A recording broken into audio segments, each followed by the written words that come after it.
여러분이 저를 보면서 어떤 느낌이 드십니까? 저는 굉장히 착한 사람입니다. 지금까지 살아오면서 남을 때려본 적이 한 번도 없습니다. 그리고 싸움을 해본 적이 한 번도 없습니다. 그만큼 착하게 살았거든요, 저는. 그래서 나는 영적 문제가 없는 사람, 남을 때려본 적도 없고, 싸움을 해본 적도 없고, 그래서 나는 착한 사람이다. 이렇게 생각이 들었습니다.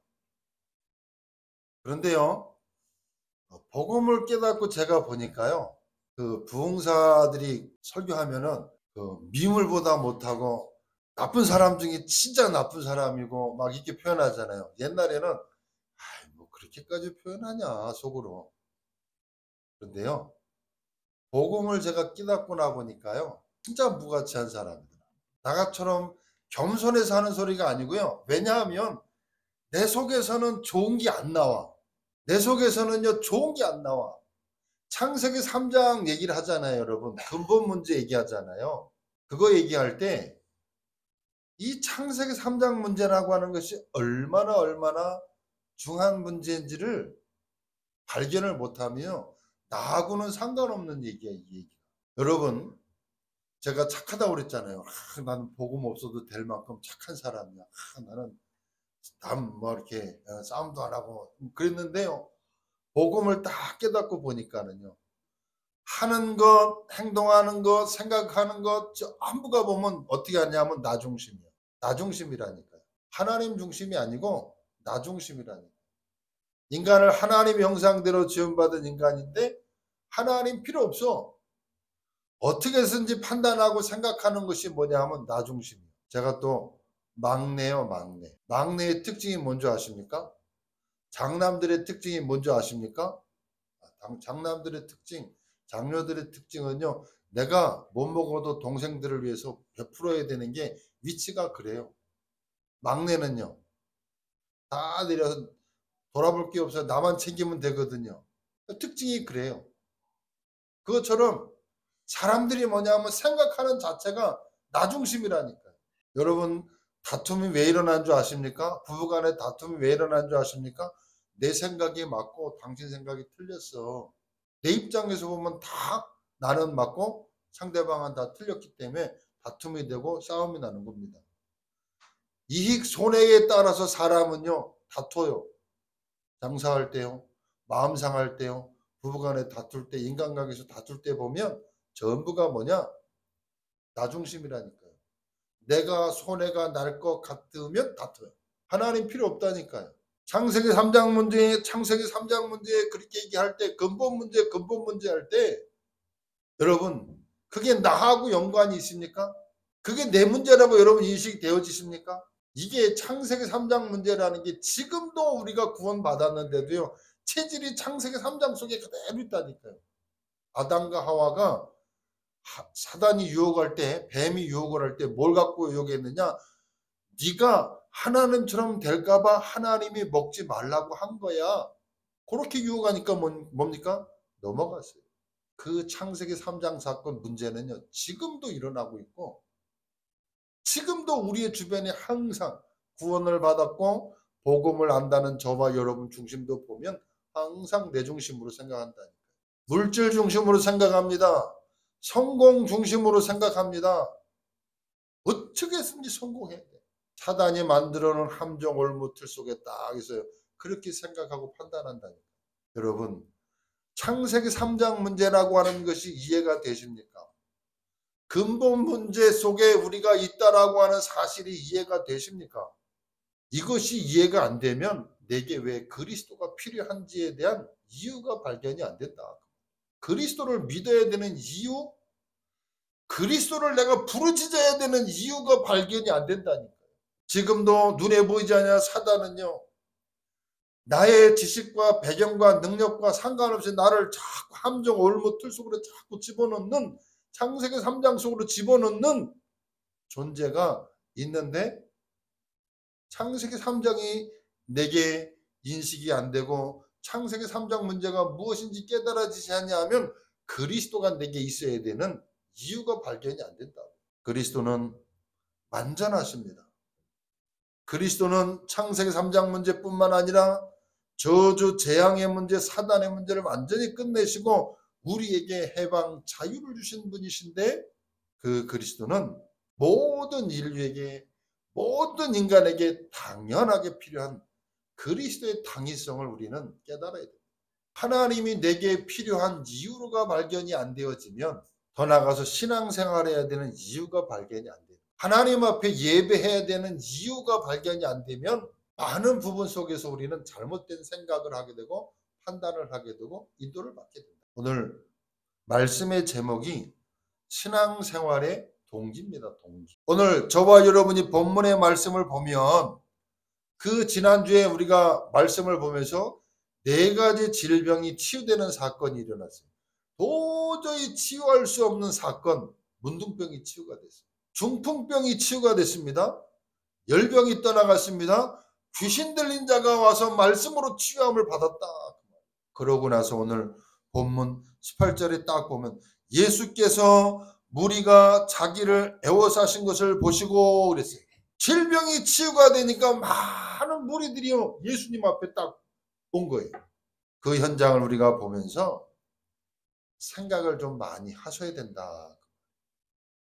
그 생각 이전에 제가 서론적으로 말씀드렸던 창세기 3장 문제가 무엇이고 내가 창세기 3장 속에 아직도 걸려있고 그래서 나는 자꾸 사단의 함정 올무틀 속에 나도 모르게 끌려가고 있는 내 모습을 보면서 이 문제를 나는 도저히 해결할 수가 없구나. 나는 이 문제를 도저히 빠져나올 수가 없구나. 사단이 만들어 놓은 이 함정에서 나는 절대로 빠져나올 수가 없구나. 그래서 바울이 고백한 것처럼 오라 나는 곤고한 사람이로다. 마음으로는 하나님의 법을 육신으로는 죄의 법을 쫓아가노라. 그 고백이 나와지면서 내게 그리스도가 필요한 분명한 이유가 발견이 안 되어지면 다른 생각 속에 나는 가게 돼 있다. 오늘 말씀의 제목이요. 신앙생활의 동기입니다. 예수 그리스도께서는 창세기 3장을 해결하시면서 그 이름으로 질병도 치유하셨고 모든 문제를 다 끝내신 이름이 바로 그리스도 예수다. 이 사실을 믿으면 오늘부터 응답받는 새로운 축복의 날이 시작되는 줄로 믿으시기를 주의 이름으로 축복합니다. 지난주에 말씀드렸던 것처럼 병자들이 치유되는 현장 4사건이 일어났어요. 문둥병입니다. 원하시면 내가 치유함을 받을 수 있나이다. 내가 원하노라. 그 즉시 불치병인데 치유가 됐어요. 그거를요 많은 사람들이 본 겁니다. 하나님이 원하시면 사람 보기에는 안 되는 것도 된다 그 말이에요. 창조의 능력으로 창조하신 온 인류를 창조하신 하나님이 재창조의 능력으로도 역사하신다 그 말이에요. 또 백부장의 하인이 중풍병에 걸렸습니다. 말씀만 하옵소서 내 하인이 낫겠습니다. 이만한 믿음을 본 적이 없다. 말씀하시는 그 즉시로 그 하인이 중풍병이 나았습니다. 또 한 질병이 베드로의 장모가 열병으로 앓아 누웠을 때 예수님이 손만 얹었는데도 그 열병이 떠나가고 치유되는 역사가 일어났습니다. 특별히 그 현장을 보고 나서 귀신 들린 자 많은 병자들이 예수님께 쫓아왔을 때 특별히 귀신 들린 자들이 왔습니다. 귀신을 쫓아내고 그 병을 치유하셨다는 사실. 또 귀신으로 말미암아 질병 가운데 있는 자들이 치유함을 받았다. 특별히 무당들이 주로 이런 병에 걸려 있죠. 귀신으로 말미암아 여러 가지 육신의 질병에 시달리는 현장을 많이 보죠. 이처럼 예수님이 치유하는 현장을요 많은 사람들이 보고 치유된 그것을 보고요 와 하고 무리들이 몰려온 겁니다. 치유되면서 예수님을 따르는 사람들의 반응이 이제 나왔어요. 오늘 본문에 보니까 그 중에 한 사람이 한 서기관이 자기 직업을 버리겠다고 고백을 하면서 내가 예수님을 따르겠습니다.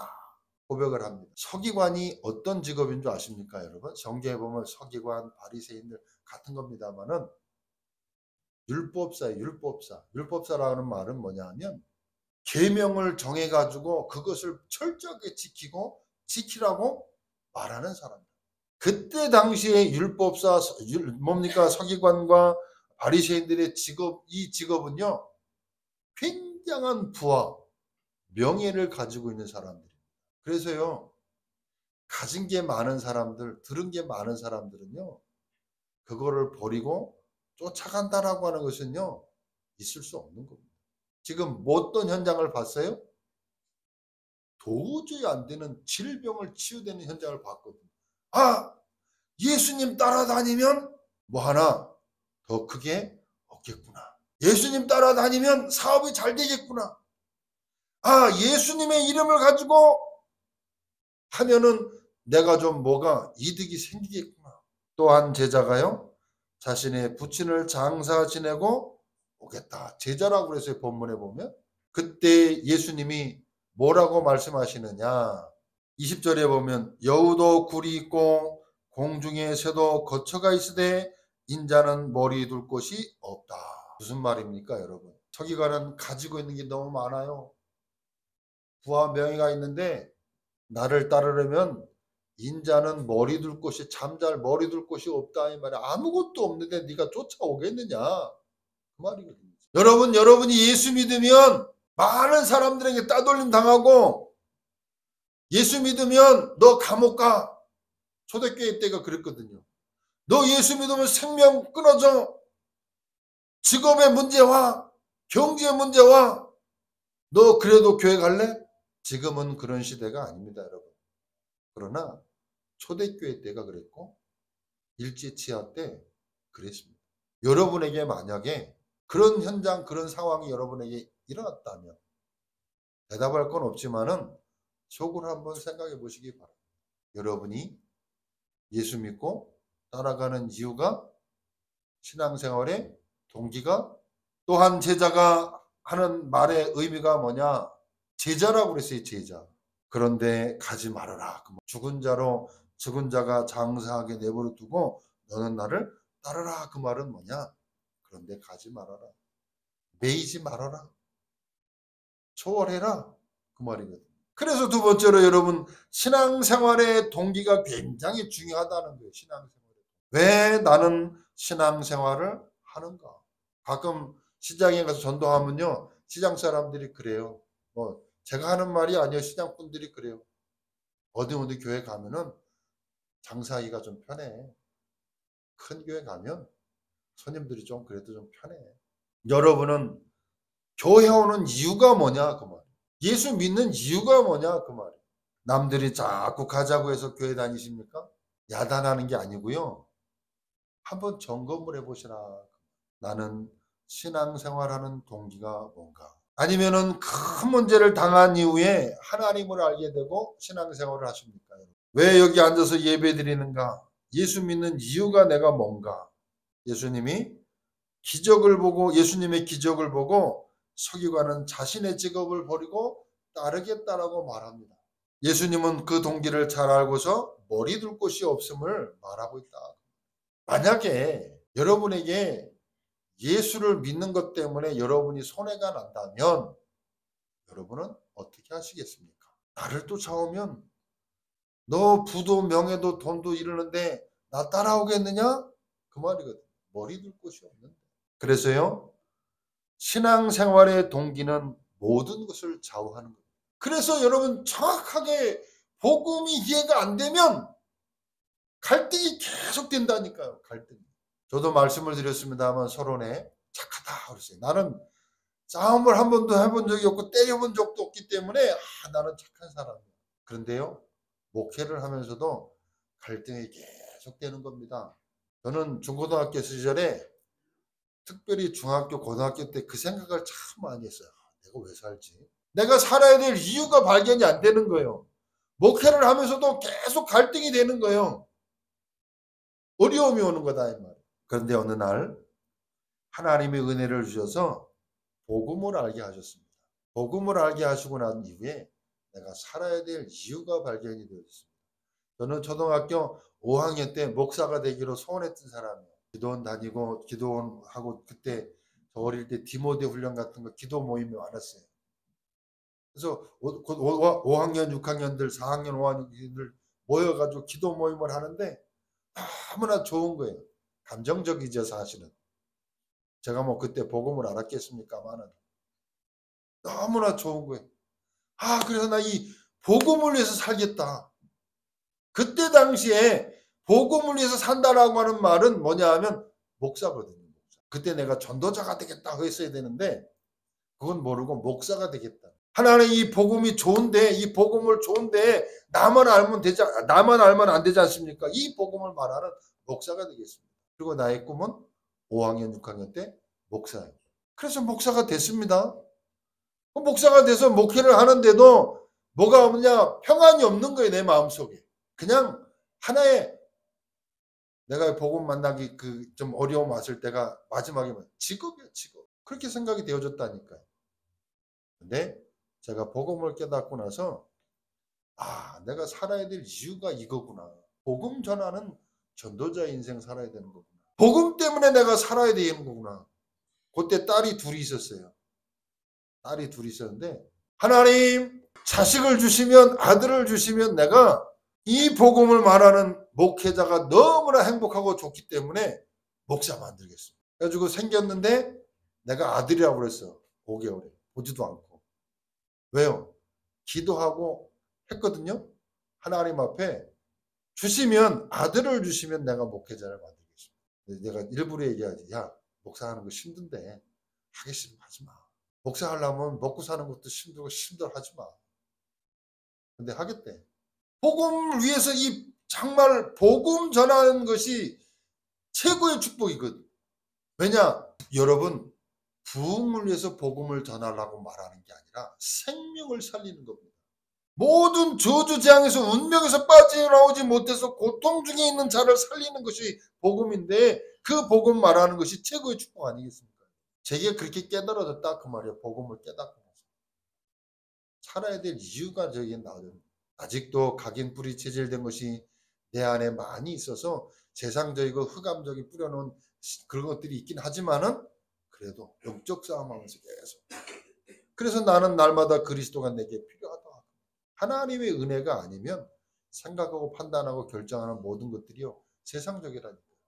여러분 이 마태복음에서 제시하는 신앙생활의 올바른 동기가 쭉 나옵니다. 그래서 지금 우리가 마태복음을 보고 있습니다만은 마태복음 전체를 통해서 보면 마태복음 1장 19절로 23절 말씀에 보니까 보라 처녀가 잉태하여 아들을 낳으리니 그 이름을 임마누엘이라 하리라 하라. 하나님이 인간에게 주시는 최고의 축복이 뭐냐? 함께 하겠다. 하나님이 세계복음화하고 하나님이 여러분을 축복하시는 방법이 뭐다고요? 함께 하겠다. 이걸 놓치시면 안 돼요.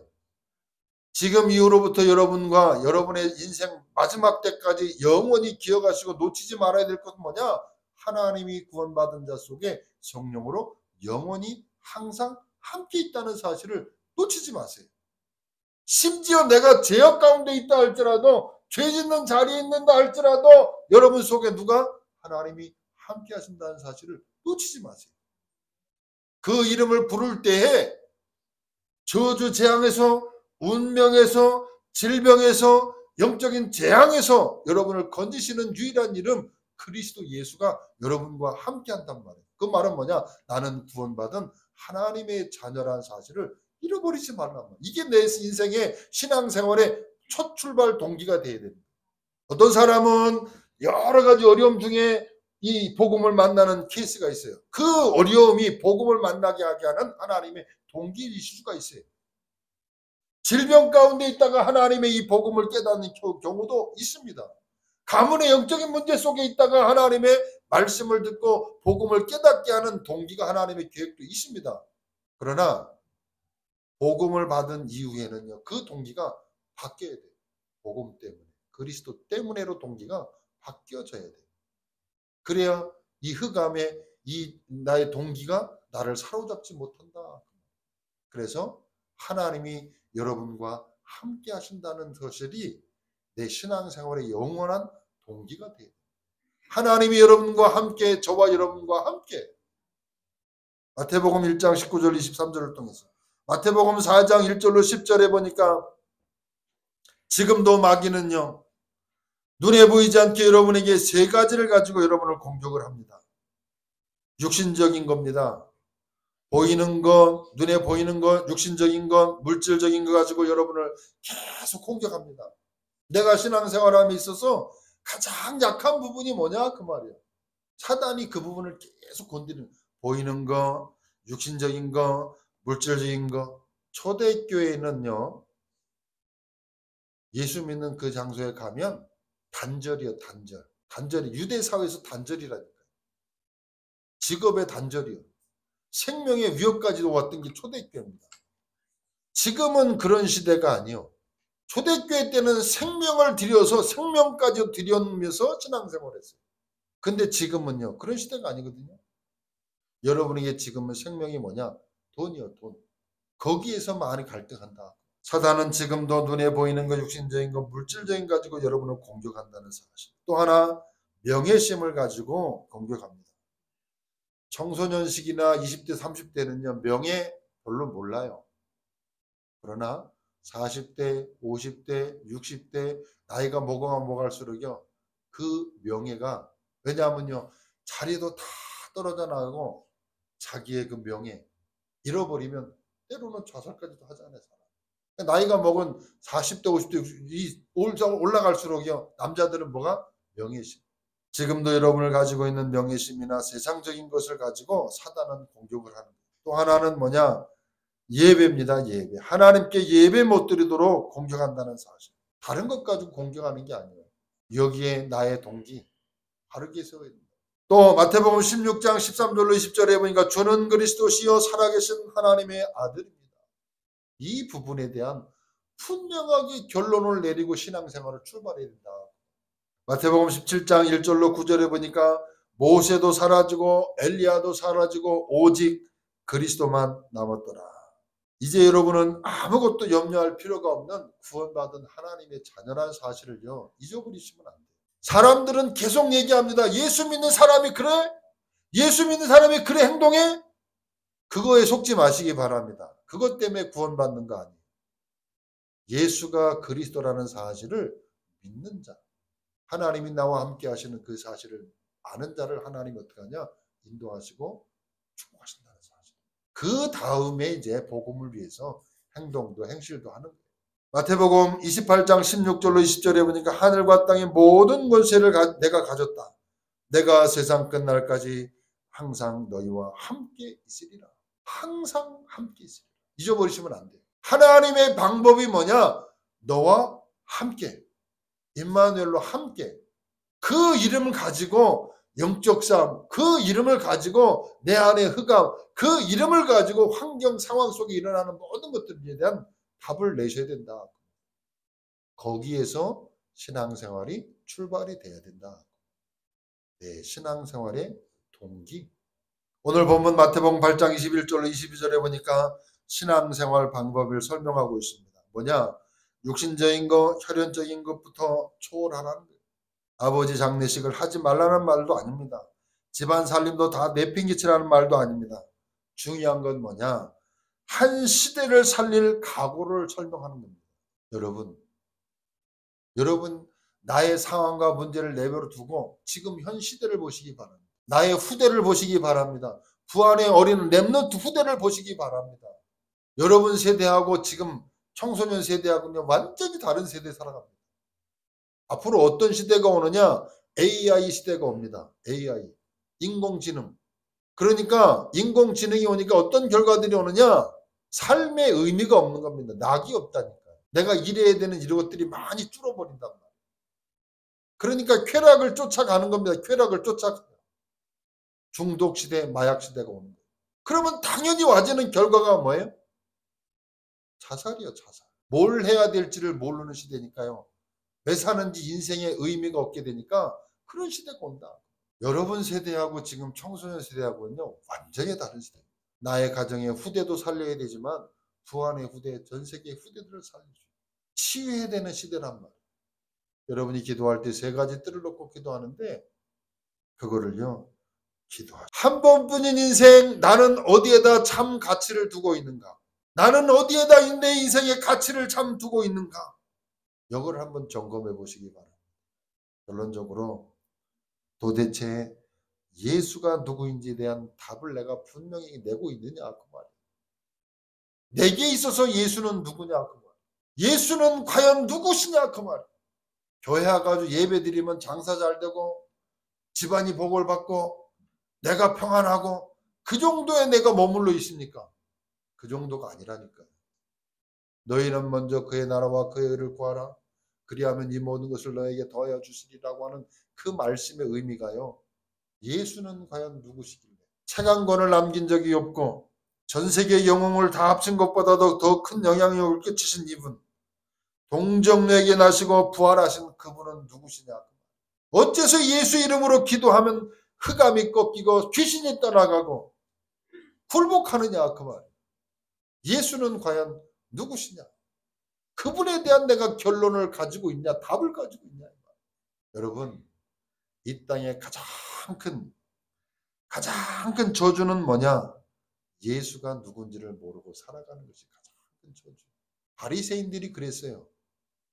서기관들이 그랬다니까요. 그리고는 그 예수를 십자가에 못 박아 죽인 겁니다.